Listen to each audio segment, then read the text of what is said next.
He had nothing. No money, no family, no future. Yet his eyes sparkled with fire.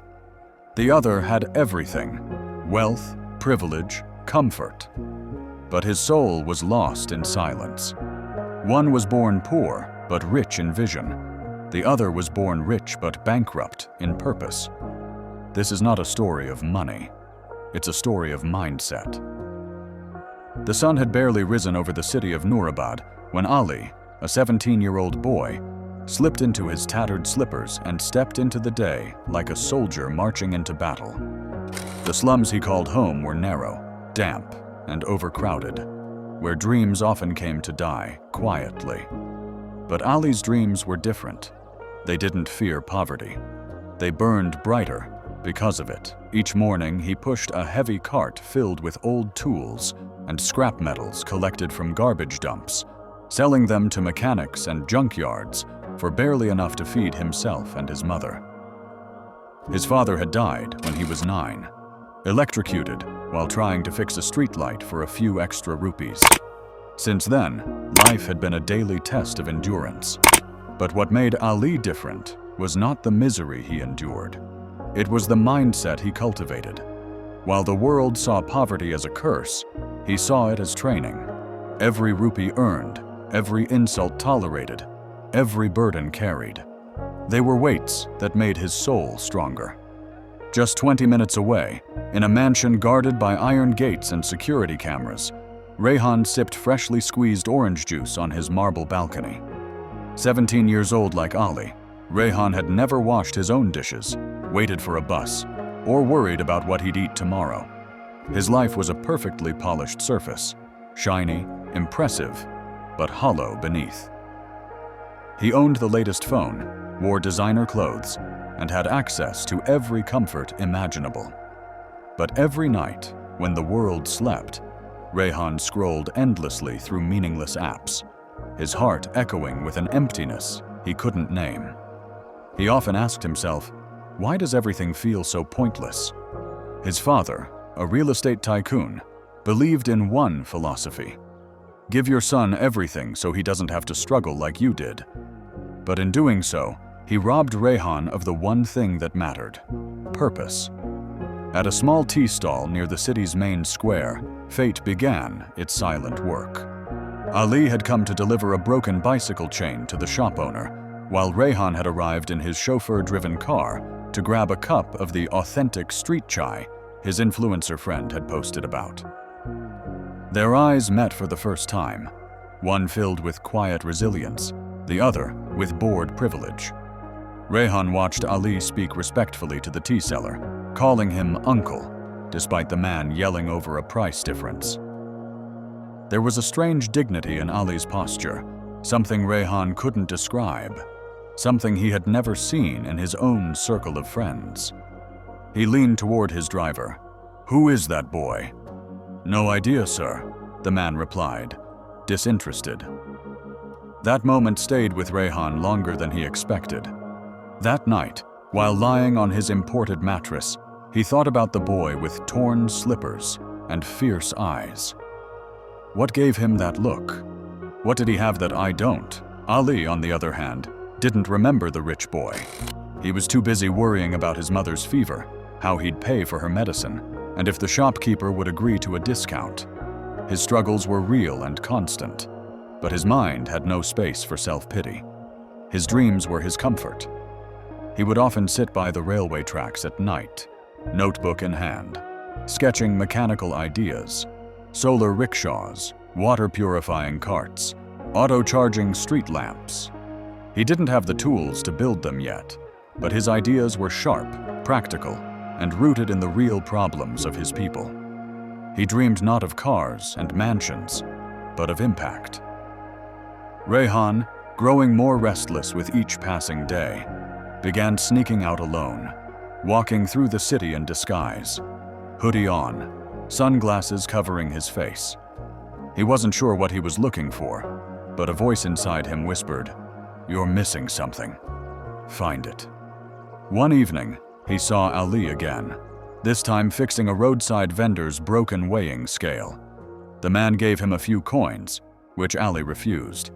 "This is nothing, uncle. You let me drink water from your stall in the summer. This is my thanks." Rehan's world shifted again. He returned home and entered his father's private study. "Abu, I want to do something meaningful." His father looked up from his laptop, confused. "Like charity?" "No, like building something, learning something. I want to understand how things work. I don't want to just consume, I want to create." His father blinked. "That's new." Over the next few weeks, Rehan began attending local workshops on basic engineering. He enrolled anonymously, hiding his background. And to his surprise, he saw Ali there too, always in the front row, always asking questions. Ali didn't recognize Rehan in his simple clothes and eager eyes. But Rehan recognized in Ali a kind of richness he'd never known existed. That's when something remarkable began. A silent, unspoken rivalry. Two boys from opposite ends of the city, one fueled by desperation, the other by emptiness, competing not with each other, but with their own limits. Ali stood on the small, cracked stage of the government auditorium, holding a solar lantern made from scrap metal, plastic bottles, and discarded phone parts. His voice trembled not with fear, but with emotion. "This lantern doesn't just give light," he said, looking out at the small crowd of judges and fellow participants. "It gives time to the children in my neighborhood, so they can study at night, so they don't have to wait for the power to come back." There was a long pause, and then a loud round of applause. One of the judges, a retired university professor, clapped with wet eyes. "Brilliant! From waste to wisdom." Ali didn't smile, not because he wasn't happy, but because his happiness wasn't in the claps. It was in the lantern itself, in its purpose. Backstage, Rehan clapped too, standing quietly in the corner, watching the boy who had unknowingly become his mirror. Rehan hadn't even made it to the finals. His project, a basic mobile-controlled car, worked, but it lacked originality. It had no soul. But Rehan wasn't jealous. No, for the first time in his life, he felt hungry. Hungry not for food, or praise, or likes on social media, but for substance. Later that week, their paths crossed again, this time for real. Ali was sitting under a tree outside the local workshop, scribbling a new design into his notebook. Rehan walked up cautiously, wearing a plain gray shirt and holding 2 cups of tea. "I saw your lantern," he said, offering 1 cup. "It was amazing." Ali looked up, surprised. "You were in the competition?" Rehan nodded. "I was the guy with the mobile-controlled car, the one no one remembers." Ali chuckled softly. "It wasn't bad." Rehan sat down beside him, but it wasn't needed either. Ali looked at him closely. For the first time, he noticed something honest in the rich boy's face. A kind of sadness, but also curiosity. A thirst. "I'm Rehan." Ali. From that day on, a strange and powerful friendship began. Not one of equals, but one of seekers, both searching for something they didn't fully understand. Over the next few months, they met regularly at the workshop. Rehan began asking more questions. How do circuits handle load? What's the difference between AC and DC? Why do poor communities lose power more often? Ali taught him patiently, not with pride, but with purpose. Rehan, in return, began offering access, not money, but books from his home library, old laptops, even passes to engineering expos. But they never discussed money. They discussed ideas. One evening, while walking home together, Rehan asked, "Why do you do this? Why not just try to get rich and get out?" Ali looked up at the sky. "My goal isn't to escape my world. My goal is to fix it." Rehan was silent. Fix it. The words hit him harder than any lecture his father ever gave. Meanwhile, life outside the workshop was evolving too. Ali's mother was slowly recovering from her illness, thanks to the small stipend from the NGO. But the house still leaked during rain, and food was always just enough. He studied late into the night, sometimes with only the light of his own lantern. Rehan, too, was changing. He no longer attended the wild weekend parties or wasted hours online. His father noticed. "You've been quiet lately," he said one evening. "I've been learning," Rehan replied. "Learning what? You already have everything." Rehan shook his head. "That's the problem." His father didn't understand, but Rehan had made up his mind. He wanted to intern at a real engineering firm, not through connections, but by applying anonymously. Ali helped him prepare for the interview. "Confidence," Ali said, handing him notes. "But not arrogance." Rehan smiled. "And honesty, right?" Ali nodded. "Always." Rehan got the internship. It was his first taste of real responsibility, waking up early, managing tasks, working under deadlines. He struggled at first, but unlike before, he didn't quit. He kept showing up. Ali, meanwhile, submitted a new prototype to the local innovation board, a water purifier made from sand, charcoal, and plastic bottles. Cheap, simple, life-saving. But then, tragedy struck.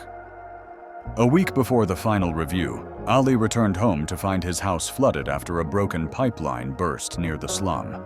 His prototype was ruined, his notebook soaked. His mother was coughing again from the cold. Rehan arrived the next day, holding a box. "What's this?" Ali asked. "A new toolkit. I thought maybe we can rebuild it. Together." Ali didn't say anything. His hands trembled as he opened the box, seeing new wires, batteries, a soldering iron, all things he had once only dreamed of. And for the first time, Ali cried. Not because of the gift, but because someone believed in his dream. That night, under a flickering bulb, two boys from opposite ends of life rebuilt the purifier. Wire by wire. Step by step, wordlessly, as equals. It wasn't perfect, but it worked. At the final review, Ali presented the prototype.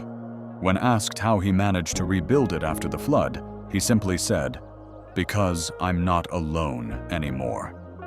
Ali's prototype for the water purifier was a success, attracting attention from a national-level innovation competition. His life was starting to change in ways he had only dreamed of.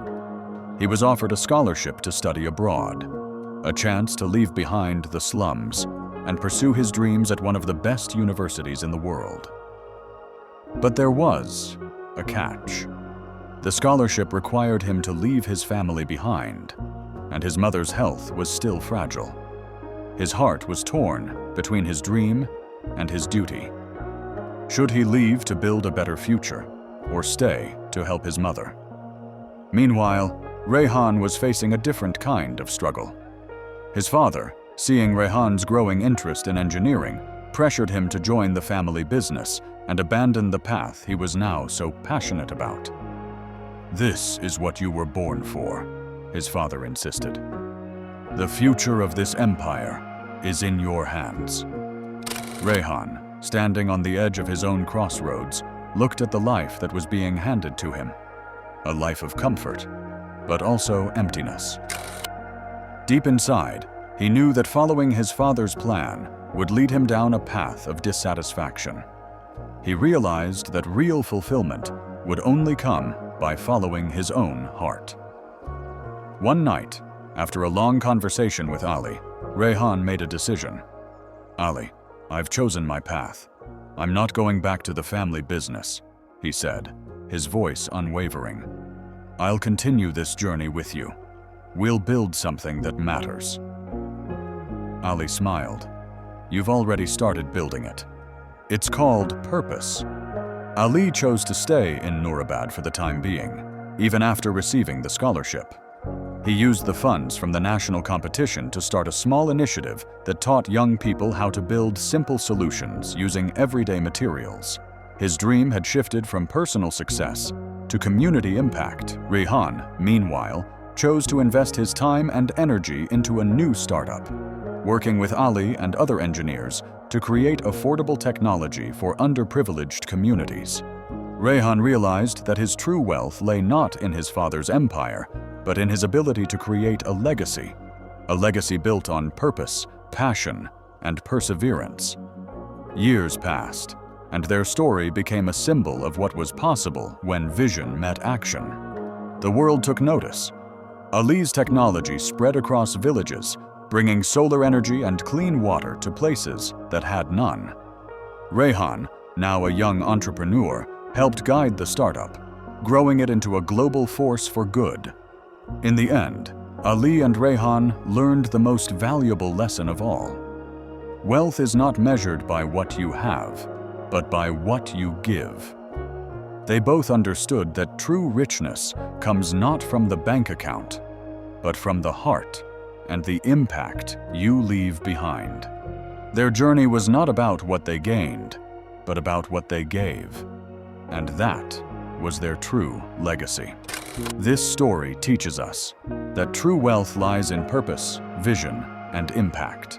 It's not about the resources you're born with, but how you use them to build something greater than yourself. Mindset shapes destiny. Those who choose to serve, to give, to create, they are the ones who truly rise.